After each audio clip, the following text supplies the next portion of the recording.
Silks శ్రీరస్తు శుభమస్తు sale ప్రతి 25,000 రూపాయల కొనుగోలుపై ఒక గోల్డ్ కాయిన్ ఉచితం. నమస్కారం, వెల్కమ్ టు ఐ డ్రీమ్. ధర్మ మార్గం విత్ విజిత కార్యక్రమానికి స్వాగతం.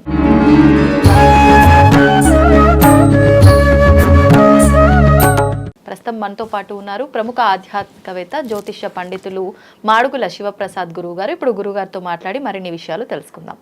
నమస్కారం గురుగారు. ఆశీర్వచనం తల్లి. గురుగారు, మనకు ఈ మాసంలో వచ్చే ఏకాదశి ముక్కోటి ఏకాదశి. ఈ ఏకాదశి చాలా విశిష్టత కలిగిన ఏకాదశి. అంటే మనకు 24 ఏకాదశులు ఉన్నప్పటికీ ఒక్కొక్క ఏకాదశి ఒక్కొక్క విశిష్టతతో ఉంటుంది. ఈ ఏకాదశి విశిష్టత గురించి, ఆ రోజు ఆచరించే విధానాలు, అంటే ప్రతి ఒక్క మానవునికి కోరికలు సహజం. ఎక్కువ కాలంగా ధర్మంగా ఉండి కూడా కోరిక నెరవేరట్లేదు అనుకునే వాళ్ళు ఈ ఏకాదశి రోజున ఉపయోగించుకునే అవకాశం ఏమైనా ఉందా కోరిక నెరవేరడానికి?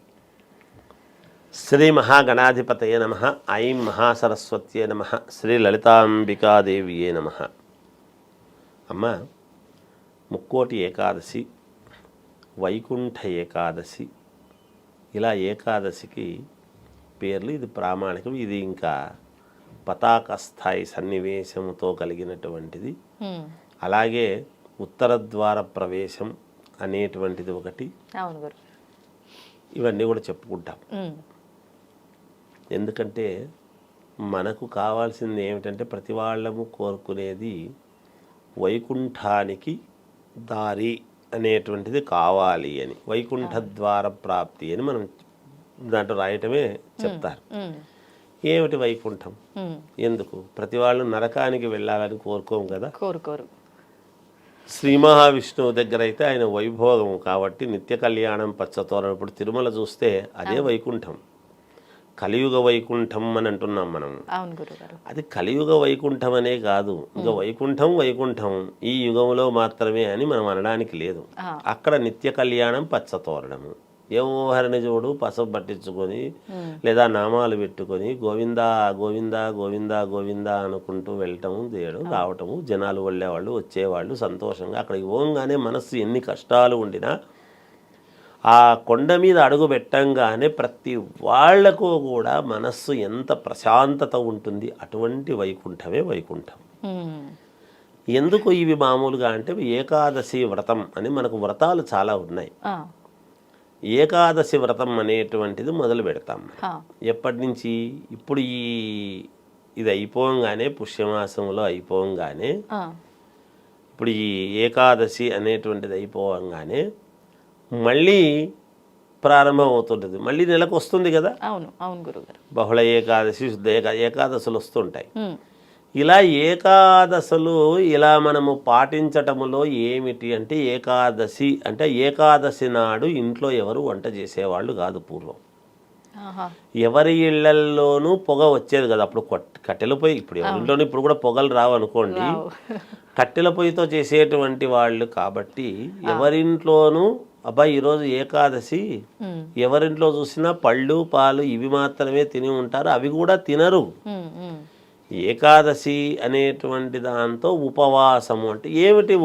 ఉపవాసం అంటే ఏమిటి అంటే, స్వామికి సమీపముగా భగవంతుడికి సంబంధించినటువంటిది పుస్తకం పట్టుకొని చదువుతూ ఉండటము, చెయ్యటం, స్వామికి అనుకూలముగా మనము దానికి సంబంధించిన స్తోత్రాలు ఇంకొకటో చేసుకుంటూ అనుష్ఠానం చేసుకోవటము, దేవతార్చన చేసుకునే వాళ్ళు చేసుకోవటము, ఇలాంటివి స్వామికి దగ్గరగా ఉండి ఉపవాసం అనేటువంటిది ఉంటూ ఏమి తినకుండా మరుసటి రోజు మళ్ళీ దేవతార్చన అంతా చేసుకున్న తర్వాత ఎవరికైనా ద్వాదశి అనేటువంటిది వస్తుంది. ఏకాదశి అయిన తర్వాత ద్వాదశి తాంబూలము అనేటువంటిది ఇచ్చి వాళ్ళకు భోజనం పెట్టి తాంబూలము ఇచ్చి తర్వాత వీళ్ళు భోజనం చేయటం అనేటువంటిది సాంప్రదాయం. ఒక మనిషికి ఎవరికన్నా ఇవ్వటం బ్రాహ్మణులకు ఎవరికో ఒకరికి ఫలానా అనేది ఏం లేదు. అభ్యాగతో స్వయం విష్ణు ఎవరికైనా ఒక వ్యక్తిని పిలిస్తాం. మనం ఏమంటామంటే ఏదో బ్రాహ్మణులకే ఇవ్వాలి అనేటువంటిది చెప్తుంటాం. ఇస్తే పరమ సంతోషం. ఎందుకంటే బ్రాహ్మణు మమ దేవత. ఎందుకంటే భగవంతుడు నడిచి రాడు. ఒకటి, భగవంతుడికి నిరంతరము అర్చన చేసేటువంటిది, పూజలు కార్యక్రమాలు చేసేటువంటిది బ్రాహ్మణులు కాబట్టి బ్రాహ్మణులకి ఇస్తే దేవుడికి ఇచ్చినట్టు సంతోషం. అందుకని బ్రాహ్మణులకి ఇవ్వడం జరుగుతుంది. ఇచ్చినప్పుడు ఒక మంత్రం ఉంటుంది, అది చదవటం. నేను స్వీకరిస్తున్నాను, నువ్వు ఇస్తున్నాను, నేను స్వీకరిస్తున్నాను అనేటువంటి అది చెప్పటము. ఎందుకంటే మంత్రము యొక్క బ్రాహ్మణుని యొక్క అధీనము మంత్రము, మంత్రాధీనం దైవము మంత్రాధీనం అని, మంత్రం బ్రాహ్మణాధీనం అని. ఇదో ఈ ఉదాత్వాలు అనుదాత్వాలు ఏత్వాలు ఎలా పలకాలనో అలా పలుకుతాడు సుష్టుగా పద్ధతిగా అనేటువంటిది ఉంటుంది. కాబట్టి తప్పులు వలకుండా చెప్తారు బ్రాహ్మలు అనేటువంటిది. అది అందుకని ఇవన్నీ కూడా ఏదో ఒకదానికొకటి లింకు అలా ఇచ్చి వాళ్ళు సంతోషంగా ఏదో ఆ రోజు భోజనం చేయటం అంటే భగవంతుడికి మేము ఇచ్చుకున్నాము అని ఆత్మతృప్తి.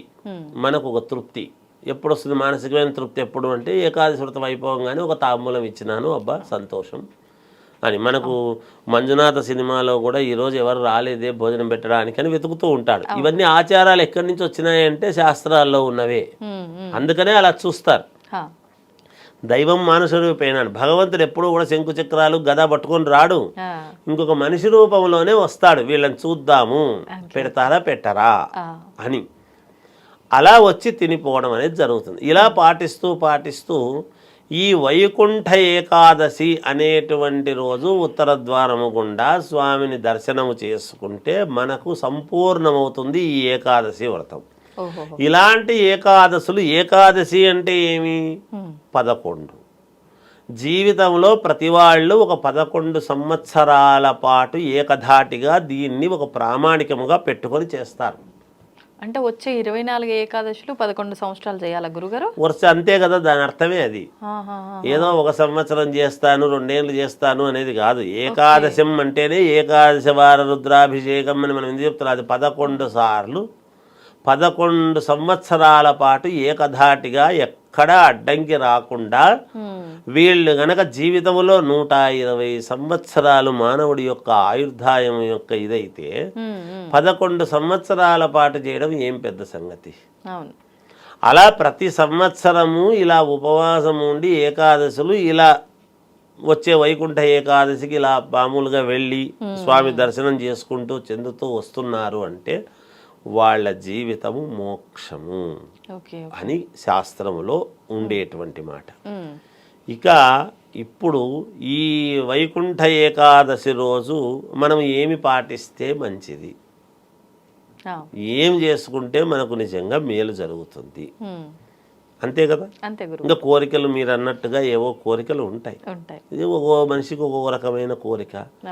కార్లు ఉండేవాడు పెద్ద కారు కొనాలనో, లేకపోతే ఒక ఇల్లే ఉండేవాడు ఇంకొక ఇల్లు పెద్ద ఇల్లు కొనుక్కోవాలి, అపార్ట్మెంట్ ఉండేవాడు విల్లా కొనుక్కోవాలని, విల్లా ఉండేవాడు ఇంకా కొంచెం 1 ఎకరాలు కట్టుకోవాలని.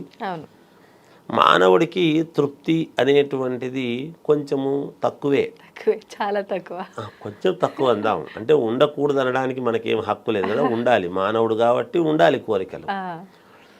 అలా వాళ్ళ కోరికలు నెరవేర్చుకోవాలి అనేటువంటివి కొన్ని అయితే, ఇంట్లో కొంచెం పిల్లలకు కావాల్సినటువంటి ఉపకృతులు కావచ్చు, వివాహాలు కావచ్చు, ఉద్యోగాలు కావచ్చు, అనేక రకాల కోరికలు ఏవో ఉంటాయి. ఇంట్లో పిల్లలకు సంతానం గురించి కావచ్చు. దైవం కదా భగవంతుడు, అందుకని ఏ దైవము ఎటువంటి వరం ఇస్తాడో కనుక అందరికీ మనం మొక్కుతాం.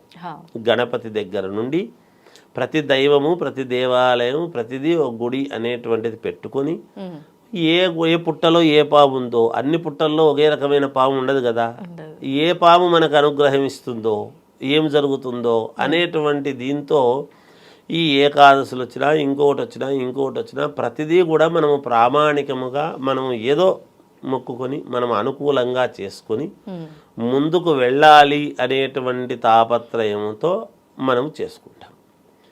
ఇక్కడ ముఖ్యంగా నేనేమంటున్నానంటే ఏకాదశి రోజు ఎవరైతే దేవాలయానికి ఏకాదశి రోజు మనం వెళుతున్నామో, నేను ఇందాక 11 ఏకాదశి అని మనం ఒక ఇది అనుకున్నాం. మనం ఇక్కడ నేను చెప్తున్న మాట ఏమంటే అమ్మ, మనకు ఆ కోరికలు నెరవేరాలి, మనకు మేలు జరగాలి అనేటువంటి భావన ఉండేటువంటి వాళ్ళు ఒక 11 కాయిన్స్ కానీ, 11 రూపాయలు కానీ, 1100 కానీ, 11,000 కానీ, 11 లక్షలు కానీ, అది వాళ్ళ సౌకర్యం. ఎవరి శక్తి వాళ్ళది, తప్పులేదు కదమ్మా. ఎవరి శక్తి వాళ్ళది, వాళ్ళ శక్తి అనుసారము.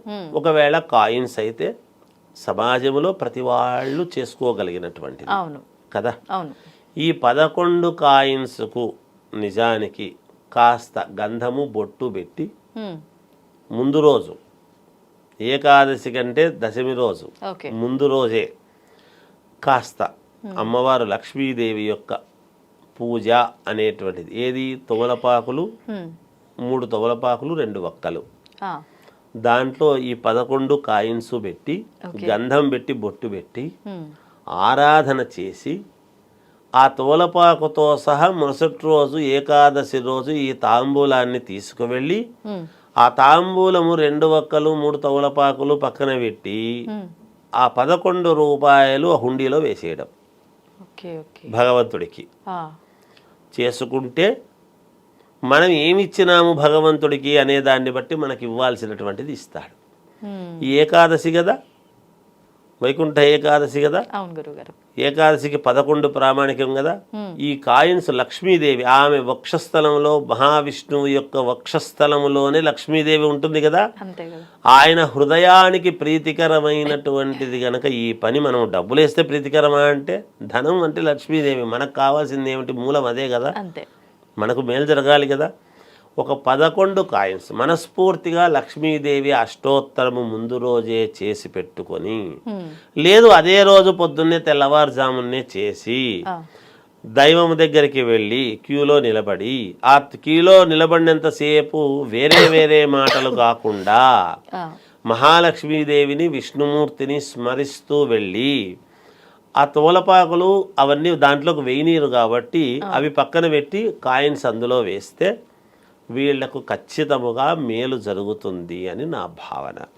అంటే ఏదైనా కామ్యం గురించి చేసుకుంటుంటే అది సంకల్పం చేసుకోవాలా గురుగారు లక్ష్మీ పూజ చేసేటప్పుడు? ఏదైనా అంతే కదా, మనం ఏ కోరికతో చేసుకుంటున్నావో అవును ఈ కోరికలు లేకోకుండా ఎవరు చేయరు కదా. అవును కోరికలు ఉండాలి కదా, ఉంటాయి కదా, సహజం కదమ్మా. ఉమ్. ఇప్పుడు ఏకాదశి వ్రతం చేస్తూ ఏ కోరిక లేకపోయినా తల్లి నన్ను చల్లగా చూడండి నా కుటుంబాన్ని కూడా మెడుకోవచ్చు కదా. అంతే కదా అమ్మాయి ఇంకో 100 ఏకాదశులు నాకు ఇట్లా చేసేటువంటి శక్తిని ఈ తల్లిని కోరుకోవచ్చు కదా, అవును తప్పులేదు కదా. అవును గురుగారు అలా చేసుకోవచ్చు. వాళ్ళకి ఏ కోరిక ఉండినా, ఎంత క్లిష్టమైనటువంటిది ఉండినా, మనకు క్లిష్టమైంది భగవంతుడు అమ్మవారు ఒక కంట ఓరకంట అట్లా కన్ను తెరిచి చూస్తే చాలు అని కదా మనం ఉంటాం. అంతే కనుక అమ్మవారు స్వామి యొక్క వక్షస్థలములోనే అమ్మవారు వేరు స్వామి వేరు కాదు కదా. శ్రీ వెంకటేశ్వర స్వామి అవును మనము శ్రీ పార్వతీ పరమేశ్వరు మనం చెప్పుకుంటున్నాం కదా. అవును అందుకని ఈ శ్రీకారంలోనే అమ్మవారు ఉంటుంది ఎప్పుడు కూడా. అందుకని అక్కడ మనం ఇది నేను ఎందుకు చెప్తున్నానంటే అమ్మ 11 కాయిన్స్ అనేటువంటి పదం తీసుకోవడానికి ఏమిటంటే ఉన్న వాళ్ళకైనా లేని వాళ్ళకైనా ఈజీగా అందుబాటులో ఉండాలి. వాస్తవం గురుగారు. ఎందుకంటే ప్రతి వాళ్ళు చేసుకోగలిగినటువంటిది ఉండాలి. విన్న తర్వాత అయ్యో మేము చేసుకునే స్తోమత లేదే అనుకునేటట్టుగా ఉండకూడదు. అంటే ఎందుకంటే భక్తి అందరికీ సంబంధించింది. అంతే గురుగారు. ఏమ్మా డబ్బు లేకపోవచ్చు, భక్తి లేని వాడు ఉండడు కదమ్మా.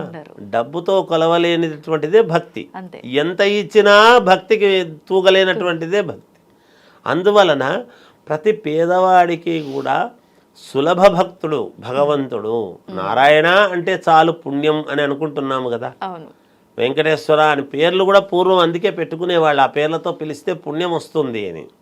అందుకనే ఒరే అని తిట్టేవాళ్ళు కాదు, నాయన వెంకటేశ్వర ఎందుకు నాయన ఇట్లా చేసినావు అనేవాళ్ళు. ఒక మాట అనాల్సి వస్తే కూడా ఒరేయ్ అని తండ్రి కొడుకును పిలిచేటువంటి రోజులు లేవప్పుడు. ఇప్పుడు మనము విపరీతంగా ఒకరినొకరిని దూషించుకునేటువంటి పరిస్థితులకు వచ్చినాం.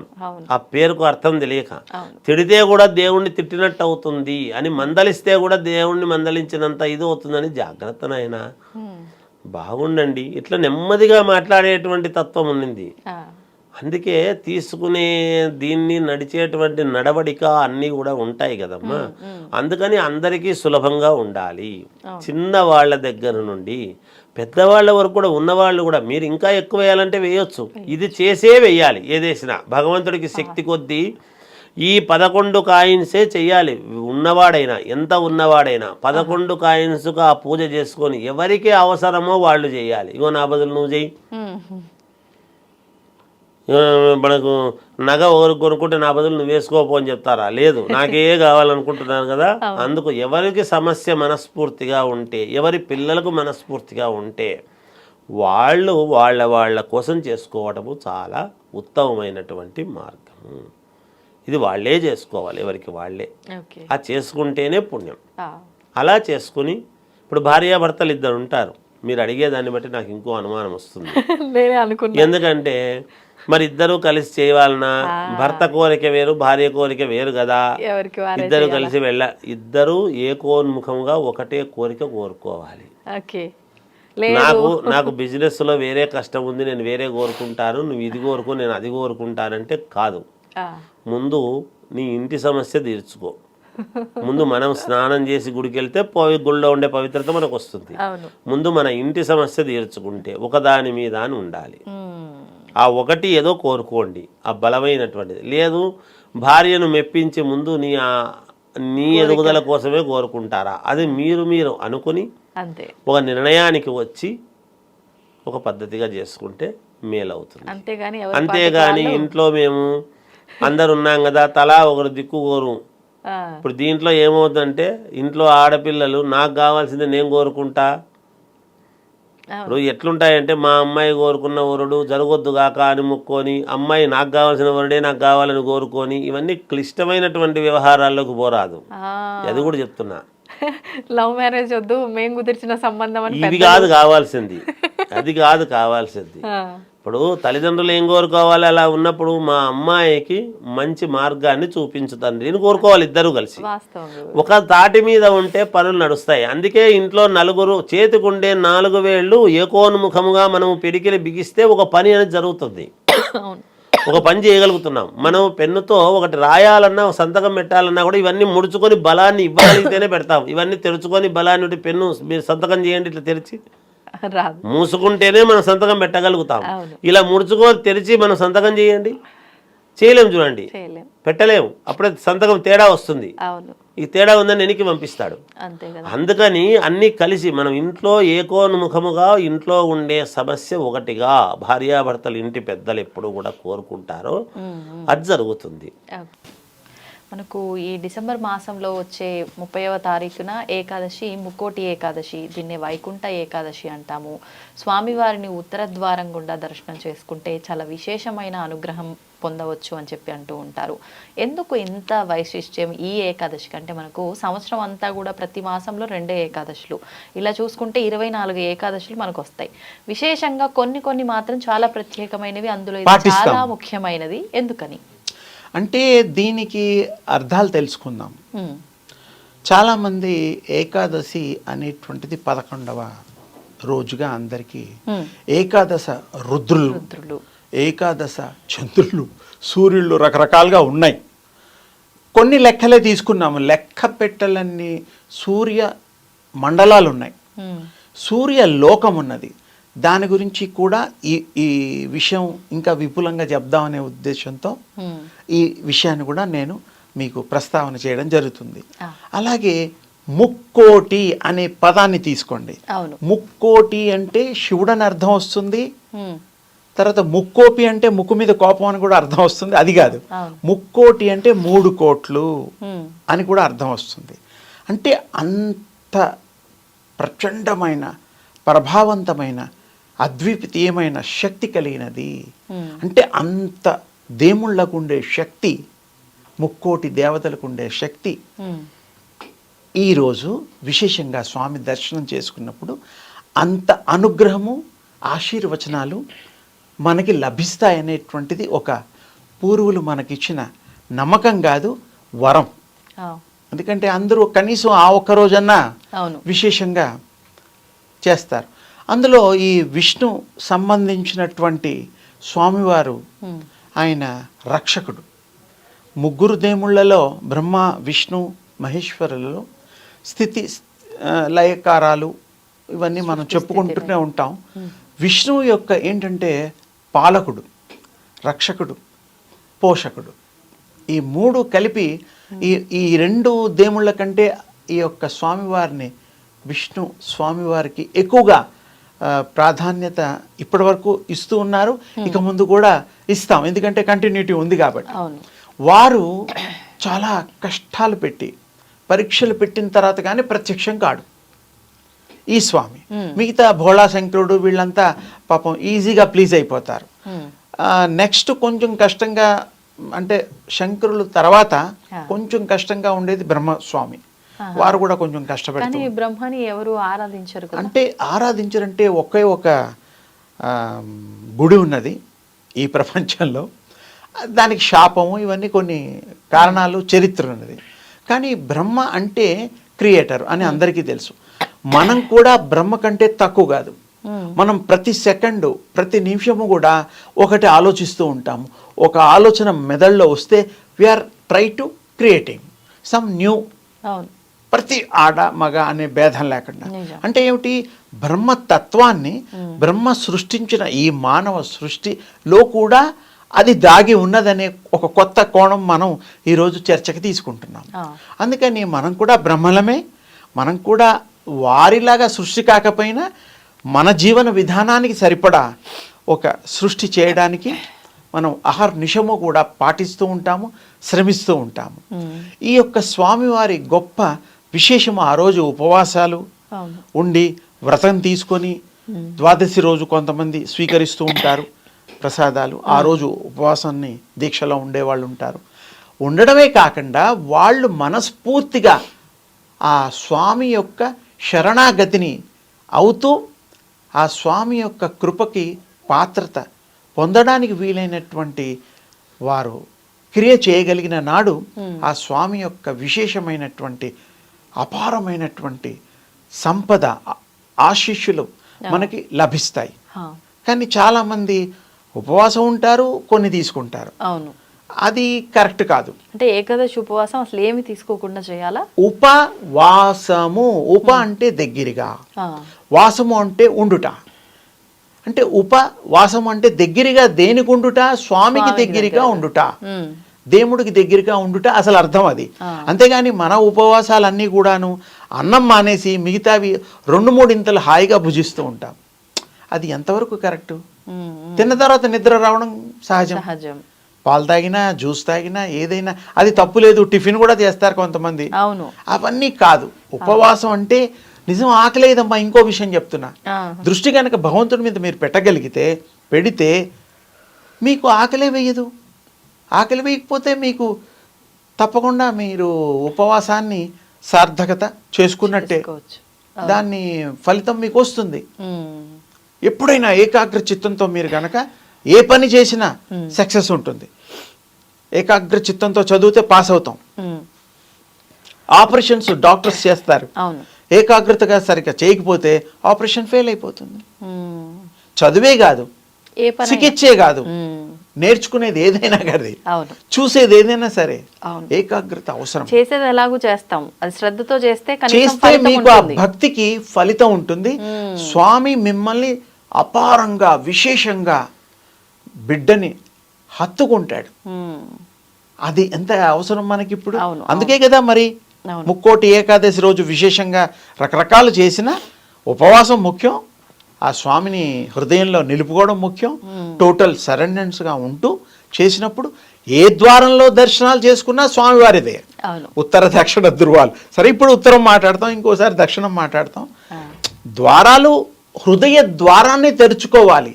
హృదయ కవాటాన్ని ఏ మానవుడైతే తెలుసుకుంటాడో ఆ హృదయంలో వారు దేదీప్యమానంగా కొలువై ఉన్నారు. వారిని దర్శించమని, ఆ ద్వారం తెరుచుకోమని నేనంటాను. ఈ ద్వారం సరే తెరుచుకుంటాం, క్యూలో ఉంటాం, 1 మైల్ దూరం క్యూలో ఉండొచ్చు. ఆ క్యూలో ఉన్నప్పుడు కూడా కనీసం ఆ స్వామినామం చేయమంటాను నేను. ఇంకా జరగలేదు క్యూ, ఇంకా నేను అంత దూరంలో ఉన్నాను, ఇంకా రాలేదు, గంట అయింది, ఇంకో గడప దాటలేదు, ఈ గొడవలు ఇది వద్దు. ఇది ఉంటే ఇంకా మరి స్వామివారు ఎప్పుడు మీకు దర్శనాలు ఇస్తారు? స్వామివారిని చక్కగా ఏకాగ్రతగా క్యూలో ఉన్నా సరే నామం చేయండి, గడప దాటుతున్నా నామం చేయండి. కడకి మనం ఈ దేహాన్ని వదిలేటప్పుడు కూడా నామం చేస్తూనే ఉండాలి. అష్టాక్షరి మంత్రం సరే మీ ఇష్టం, ఎవరు మీ గురువులు ఇస్తే ఆ నామాన్ని చేయొచ్చు. కొంతమంది గతంలో చెప్పారు, పూర్వం ఓ మహానుభావుడు సరే ఎప్పుడు పేరుకే దండం పెట్టుకుని వెళ్తూ ఉండేవారు. అలా కాదు, మీకు సంతానం కలిగిన తర్వాత పిల్లలకి దేవుడి పేర్లు పెట్టండి అన్న. సరే స్వామి అన్న. ఒకరికేమో బ్రహ్మ అని పెట్టాడు, ఒకరికేమో శివ అని పెట్టారు, ఒకరికేమో నారాయణ అని పెట్టారు. నారాయణ అంటే నారాయణ స్వరూపం. అంతే. ఆయన ఎందుకు ఈ విషయం చెప్పాడంటే, మీ చివరి కాలంలో ప్రాణం వదిలేటప్పుడు ఈ ముగ్గురు పిల్లల్లో ఎవరిని పిలిచినా పలికినా మీకు పుణ్యం ఊర్ధ్వగతులు వస్తాయి. కనీసం వ్యాపారాల్లో అబద్ధాలు అవి ఇవి ఊర్ధ్వగతులు అంటే పైలోకాలు, అంటే పైలోకాలు, మంచి లోకాలు, ఊర్ధ్వంగా మంచి స్థితి. ఓకే. అయితే ఆ మంచాన పడ్డాడు ఒకరోజు, పాపం ఏజ్ కదా. అవును. అయితే కర్మ బుద్ధి ఎలా ఉందో అది చెప్తున్నారు ఇక్కడ. ముగ్గురు పిల్లలు ఉన్నారు. ఫస్ట్ వాడు మరి నారాయణుడు. సరే వాళ్ళందరూ పెద్దవాడిని పిలవాలి కదా రేపు చేయాల్సిన కార్యక్రమాలన్నీ కూడాను. అయితే ఆయన పక్క వాళ్ళు, ఆ భార్య ఇంకా చుట్టాలు బావమరుదులు అందరూ వచ్చేసారు. అంతిమ కాలం కదా. నాయన కొడుకును పిలువు. ఆయన గారు ఎలాగో నీకు నారాయణ పేరు పెట్టారు, పిల్లలకి పెట్టమన్నారు, పెట్టారుగా, ఇలానన్నా పుణ్యం పురుషార్థం. సరే తులసి తీర్థం అవన్నీ పోస్తాం, అది వేరే. అంటే ఆ రోజు ఆయన కర్మ అంటే ఎప్పుడైనా దేవుడికి దండం పెట్టుకోవడం, ఎప్పుడైనా దేవుడిని ఆరాధించడం ఉంటే అలవాటు ఉండేది. కొడుకులకి పేరు పెట్టినా కూడా పిలవయ్యా అంటే పలకలేకపోతున్నాడు. నా నా అని మనసులో అనుకుంటున్నాడు, బయటకు అనలేకపోతున్నాడు. అయితే కనీసం నాని అంటే మిగతా యణాన్ని మనమన్నా కంప్లీట్ చేయొచ్చు అని నార పీచు ఒకటి పట్టుకొస్తారు, తాడు. అది చూపిస్తే నా అంటాడేమో అని, మేమన్నా నారాయణ అని చేయొచ్చు రెండు. ఇలా చూపిస్తే నాన్ లేదు, యణ లేదు, ఏమీ లేదు, పీచు పీచు అన్నాడు. అంటే వాడికి ఆ కర్మలో యోగం లేదు. దేవుడు పేరు పెట్టి కూడా, దేవుడు పేరు కొడుకులకి పెట్టి కూడా అనడానికి ఆ టైంలో తొయిల. అంటే ఇక్కడ అర్థం ఏమిటి? రెగ్యులర్గా పూజలు చేసిన వాళ్ళకి, రెగ్యులర్గా భగవంతుడిని ధ్యానం చేసిన వాళ్ళకి అప్పుడు కరెక్ట్ పదాలు వస్తాయి. ఎప్పుడో ఒకసారి రమ్మనమంటే రావు. అందుకని పేరు పెట్టినా పిలవాలి. అందుకే పెద్దవాళ్ళు కదిలినా మెదిలినా పడుకున్నా లేచినా ఏదో దేవుడి పేరు నామస్మరణ. అంటే ఇక్కడ ఏం అర్థమైంది మనకి? మనం ఎంత ప్రయత్నం చేసినా, ఆ నారతో పేనిన తాడును చూపించినా వారు నాని కూడా అనలేకపోయారు. అది మన యొక్క దౌర్భాగ్యము. అందుకని రెగ్యులర్గా దేవుణ్ణి నామస్మరణ చెయ్యాలి. చేస్తే ఎప్పుడు అదే ధ్యాసలో ఉంటాం. మీరు పనులు చేయొచ్చు మిగతావి, దేవుడే చేయిస్తున్నాడు అనుకోండి, ఆ నారాయణుడే చేస్తున్నాడు అనుకోండి, ఆ కృష్ణస్వామి చేస్తున్నాడు అనుకోండి, ఆ విష్ణుస్వామి చేస్తున్నాడు అనుకోండి. ఇలా అనుకొని గనక ఈ పద్ధతుల్లో ఫాలో అవుతే తప్పకుండా మనకి స్వామివారు సంపూర్ణ అనుగ్రహం, చక్కటి స్వర్గప్రాప్తి. ఇప్పుడు మీరు చెప్పిన ఉదాహరణను బట్టి ముందరంతా ఆయన నామస్మరణ చేయలేదు కాబట్టి పిల్లల పేర్లు పెట్టించైనా, అంటే పిల్లలు ఉన్నా కూడా వాళ్ళు రెగ్యులర్ గా కాంటాక్ట్ లో ఉండేవాళ్ళు కాదు. ఇంట్లో ఉన్నవాడి కనీసం వచ్చేది. అంటే ఆ రకంగా అయినా పలికిద్దాము అనే వీళ్ళ ప్రయత్నం. అప్పటి వరకు కుదరలేదు. ఇంకా అంతిమంలో ఆ ఒక్కసారి అన్నంత అంటాడేమో ఉంటుందా, ఫలితం ఉంటుందా ఆ ఒక్కసారి అన్నంత మాత్రం? అంటే వీటికంటే కొంచెం బెటర్ కదా. ఓకే, అదేదో గుడ్డిలో మెల్ల అనకపోయినా ఒక పర్సంటేజ్ నామాన్ని, ఆ దృష్టి, భగవంతుడి దృష్టి అన్న ఆ ఏకాగ్రత కుదిరితే ఆ ఒక్క సెకండ్ అయినా అండం వల్ల భగవంతుడు కృప చేస్తాడు. ఓకే, అంతిమ యాత్ర కదా. ఆ టైంలో కూడా దేవుణ్ణి తలుచుకోకపోతే ఎప్పుడు తలుచుకోలేదు. డబ్బులు తలుచుకుంటాం, భార్య పిల్లలు తలుచుకుంటాం, ఇంకా డబ్బు కావాలనుకుంటాం, బంగారం అన్నీ ఏది కావాలన్నా కోరుకుంటాం, ఇల్లులు కట్టుకుంటాం, కార్లు కొనుక్కుంటాం. మరి భగవంతుడు నామం చేస్తే ఏమైంది? ఆయనే ఇస్తున్నాడు కదా. మనం ఎంత కష్టపడ్డా కొంతమందికి రూపాయి రాదు, కొంతమంది ఏమి చేయకుండా రూపాయి వస్తుంది. పూర్వజన సుకృతం చావు. కొంతమంది ఒకసారి చదివితే వాళ్ళకి పట్టేస్తుంది, ఏకసంతాగ్రాహి, విన్నా పట్టేస్తారు కొంతమంది. మరే అందుకని వారికి దృష్టిలో పెట్టుకొని మంచి సమయస్ఫూర్తితో ఈ యొక్క దైవ నామాన్ని మరి అహర్నిశము వారు గనక జపం కానీ నామం కానీ మానసిక జపం అయినా కూడా చేసుకుంటే వారికి మంచి జరుగుతుంది, మహామంచి జరుగుతుంది, కృతార్థులు చరితార్థులు అవుతారు. అమ్మ ముక్కోటి ఏకాదశి ఈ నెల అంటే డిసెంబర్ మాసంలో వచ్చే 30వ తారీఖున ముక్కోటి ఏకాదశి, దీన్నే వైకుంఠ ఏకాదశి అని. ఉత్తర ద్వార దర్శనం ఈ రోజున స్వామివారిని ఉత్తర ద్వారం గుండా దర్శించుకుంటే స్వామి అనుగ్రహం పరిపూర్ణంగా ఉంటుందని అంటూ ఉంటారు. ఇది భక్తుల విశ్వాసం కూడా. దాని గురించి వివరణ ఇవ్వండి. ఏం లేదు నాన్న, కాలాలు మారుతూ ఉన్నప్పుడు కాలాలకు అనుగుణంగా దేవుళ్ళ రూపాలను మనకిచ్చారు. అప్పుడు ఒక విష్ణుమూర్తి నిద్రపోతాడు ఒకసారి, ఇప్పుడు లేస్తాడని. అంటే ఏముంది, అక్కడ అన్ని రోజుల దాకా నిద్రపోయి ఉంటాడు ఆయన, ఇప్పుడు మెలకువతో ఉంటాడని. ఏకాదశి ప్రతి వచ్చే ముక్కోటి ఏకాదశి, ఈ రెండు ఏకాదశులకు 3 ఏకాదశులకు చాలా ప్రాధాన్యత కలిగి. సైంటిఫిక్ గా ఏకాదశి రోజు విశ్వ చైతన్య శక్తిలో నుంచి వస్తున్న ఎనర్జీ లెవెల్స్ ను మనం స్వీకరించాలి అన్నప్పుడు మన బాడీ ఎలా అంటే, శివరాత్రి అంటే మనకు అందరికి బాగా అర్థమవుతుంది, ఏకాదశి అంటే అర్థం కాకపోవచ్చు కానీ శివరాత్రి అంటే అర్థమవుతుంది. శివరాత్రి రోజు మనం ఎందుకు ఉపవాసం ఉంటున్నాము అని అంటే, బాడీ ఎప్పుడైతే తింటే కొంచెం మత్తుగా ఉంటామే బాబు, కాబట్టి తినకుండా ఉంటే కొంచెం మన పొట్ట అయిపోతుంది. రోజు ఇవాళ వంట చేసేదాన్ని, ఒక రోజు వంట లేదు అంటే నీకు ఎంత హ్యాపీగా ఉంటుంది. అమ్మ ఎవరింటికో భోజనానికి వెళ్తున్నాంలే, ఏం వంట చేస్తామని మనం ఎంత హ్యాపీగా రిలాక్స్ అవుతాం కదా. మరి పాపం రోజంతా చెత్త వేసావు, చెదారం వేసావు, టీలు తాగావు, టిఫిన్లు తిన్నావు, బిర్యానీలు వేసావు, మటన్లు వేసావు, చికెన్లు వేసావు. పాపం దానికి ఒక్కరోజు రెస్ట్ ఇస్తే అది ఎంత బాగా ఎంజాయ్ చేస్తుంది. అప్పుడు ఏమవుతుందంటే, బయట నుంచి వచ్చే ఎనర్జీ లెవెల్స్ ని మనం స్వీకరించడానికి మన బాడీ సమాయత్తమై ఉంటుంది. అది రహస్యం. ఏకాదశి రోజున అంటే వీళ్ళు ఏం చేశారంటే, ప్రతిదీ కూడా గ్రహ దశలను బట్టి వాళ్ళు ఏకాదశి, ద్వాదశి, త్రయోదశి, చతుర్దశి ఇవేవైతే రోజులు పెట్టారో ఆ రోజుల్లో విశ్వ చైతన్య శక్తి ఎంత పర్సంటేజ్ భూమి మీదకి వస్తుంది, కరెక్ట్ గా భూమి మీదకి వచ్చే రోజు వీళ్ళంతా ఉపవాసం ఉండి ఆ ఎనర్జీ లెవెల్స్ ను స్వీకరించాలి అనేది పద్ధతిగా పెట్టారు. అంటే ఆ రోజు ఏం జరుగుతుంది, మీకు నార్త్ డోర్ ఓపెన్ చేస్తారు. రోజు ఈస్ట్ డోర్ ఉంటుంది దేవుడి దగ్గర, కానీ ఆ రోజు నార్త్ అనేది ఏమిటిది, ఇప్పుడు మీ వాస్తు ప్రకారము, ఎక్స్ ప్రకారము, వై ప్రకారము ధన ప్రవాహం కలిగేది నార్త్ డోర్. నార్త్ డోర్ ఉంటే డబ్బులు బాగా వస్తాయి ఎవరింటికైనా. ఈస్ట్ ఒకటి ఉంటే గనక, ఈస్ట్ డోర్ ఒకటి ఉంటే కనుక మనకు సూర్యుడికి అంటే ఎనర్జీ లెవెల్స్ బాగుంటాయి. ఒకవేళ ఈస్ట్ ఆరోగ్యరీత్యా కానీ మీకు కీర్తి ప్రతిష్టలు రావాలంటే నార్త్, డబ్బు కావాలంటే ఈస్ట్. ఈ నార్త్ నుంచి ఏం జరుగుతుంది, నీకు లక్ష్మీదేవి నార్త్ డోర్ పక్కన కుబేర స్థానం ఉంటుంది. కుబేర స్థానం ఎప్పుడైతే ఉంటుందో, కుబేరుణ్ణి ఈ నార్త్ డోర్ నుంచి నువ్వు విష్ణువు దగ్గరికి వచ్చేస్తే లక్ష్మీ కటాక్షం కలుగుతుందని, విష్ణువుని ఇట్లా డైరెక్ట్ గా చూడాలని. అప్పుడు ఆ రోజు విష్ణువును నార్త్ డోర్ ఓపెన్ చేసి అక్కడి నుంచి చూస్తామే తల్లి. అంతే. అంటే ఏంది, ఈ విశ్వంలో నార్త్ అనే ప్లేస్ నుంచి ఐశ్వర్యం వచ్చే రోజు, ఎనర్జీలు వచ్చే రోజు. ఏ రోజైతే మనం ఉపవాసం ఉండి ఆ ఎనర్జీ లెవెల్స్ ని మనం స్వీకరించుకుంటామో అదే ఏకాదశి. తొలి ఏకాదశి అంటాము ఒక ఏకాదశి పేరు. ఇదేమో వైకుంఠ ఏకాదశిని లక్ష్మీనారాయణుడికి నార్త్ డోర్ ద్వారా లోపలికి వచ్చి ఆ రోజు పూజ చేస్తే అనంత విశ్వ చైతన్యం నుంచి వచ్చే ఎనర్జీ అనేది ఇలా ఉంటుంది నాన్న. పంచభూతాల నుంచి ఈ శూన్యంలో నుంచి మన దగ్గరికి వస్తుంది.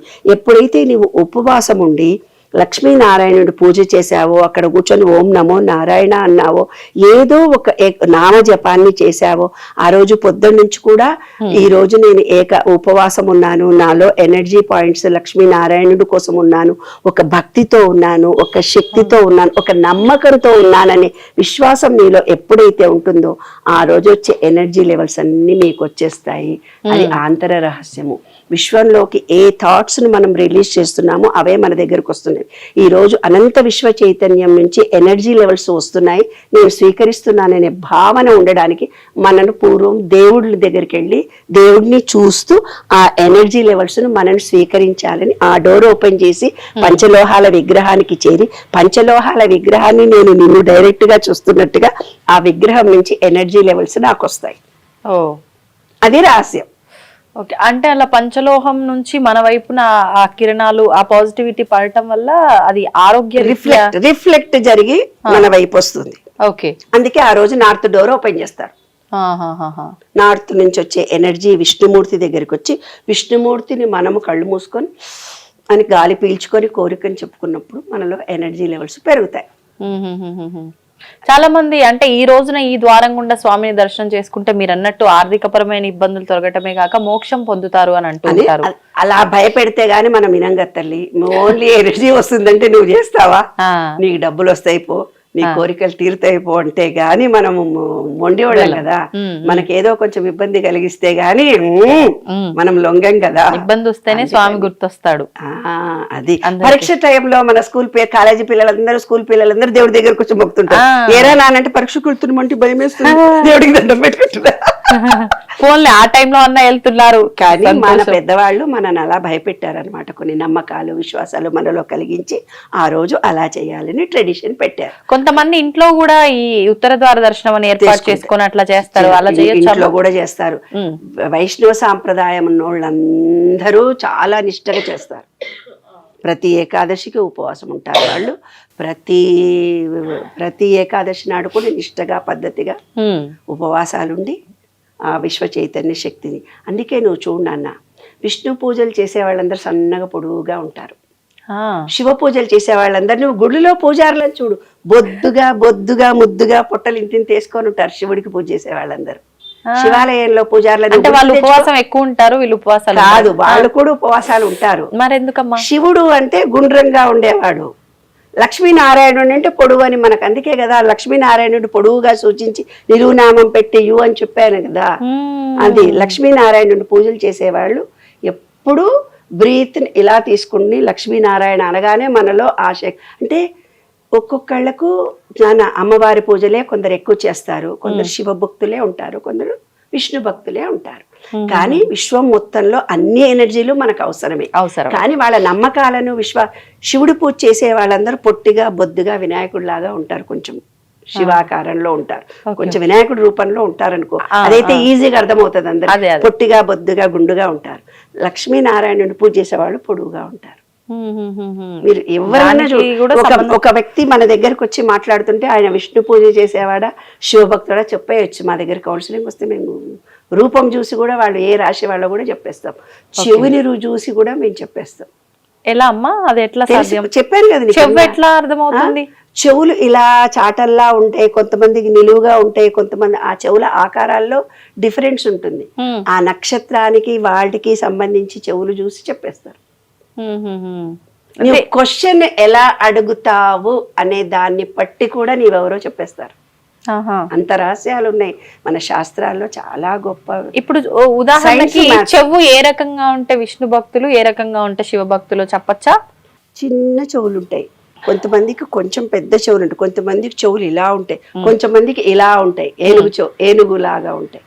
అలా ఆ చెవులను బట్టి కూడా, అంటే పెద్ద చెవులు ఉంటే విష్ణు భక్తులు, చిన్న చెవులు ఉంటే శివ భక్తులు అట్లని కూడా కాదు. అట్లనే ఆ చెవుల ఆకారాన్ని వాళ్ళు ఏ రకమైనటువంటి భక్తులు, ఏ రకమైన పూజలకు సంబంధించిన వ్యక్తులు తెలిసిపోతుంది. అది ఆంతర రహస్యాలు చాలా ఉన్నాయి. మొత్తం సైన్సే నాన్న. పూర్వీకులు మన గణిత శాస్త్రము చాలా గొప్పది. సైన్స్ ప్రకారం ఉండేదాన్ని వాళ్ళ నీవు సెల్ ఫోన్ కు ఛార్జింగ్ చేస్తూ ప్లగ్గులు పెడుతున్నావు, పిన్నులు చేంజ్ గాని ప్లగ్ ఒకటే కదా. దానికే వాళ్ళు ఓంకారం అని పెట్టారు. ఓం అనే నామాన్ని నీవు ఎప్పుడైతే జపిస్తున్నావో విశ్వ చైతన్య శక్తి డైరెక్ట్ గా వచ్చి అన్ని పంచేంద్రియాలు మనలో యాక్టివేట్ జరుగుతున్నాయి. అంత గొప్ప వాళ్ళు చూడు. ఒక్క బీజాక్షరం చేత అనంత విశ్వ చైతన్యాన్ని మన దగ్గర. ఇవాళ ఏమంటారు, లైట్ చిన్నది పెట్టుకో, ఎర్రది పెట్టుకో, మ్యూజిక్ పెట్టుకో, కదలకుండా కూర్చో. మన పూర్వీకులు లాకింగ్ సిస్టమ్స్ చెప్పారు, ఎన్నో చెప్పి మెడిటేషన్లు పూజలు చేసే చెప్పారు కదా. కొన్ని ముద్రలతో సత్యనారాయణ వ్రతం చేస్తుంటే ముక్కు పట్టుకుంటే ముక్కు పట్టుకుంటాడు ఆయన, ముక్కు పట్టుకోమన్నాడు ఈయన ముక్కు పట్టుకున్నాడు. అంతే. ముక్కు ఎందుకు పట్టుకున్నాడో నీకు తెలియదు. ప్రెజెంట్ లో ఉంటామన్నాడు. అవును అవును. ధన్యవాదాలు. రహస్యం తవ్వుతున్న శివలింగం. సరే దాన్ని అట్లా కప్పేసేయండి, చూపించదండి. మూర్తి పూజ కాదు, సాక్షాత్ బ్రజేంద్ర నందన భగవాన్ ఉన్నారు మూర్తులు. ఏమీ ఆశించకుండా ఆరాధించే వాళ్ళు కూడా ఉన్నారా ప్రభుజీ? నిజమైన భక్తి అంటే మనకు తెలియదు కాబట్టి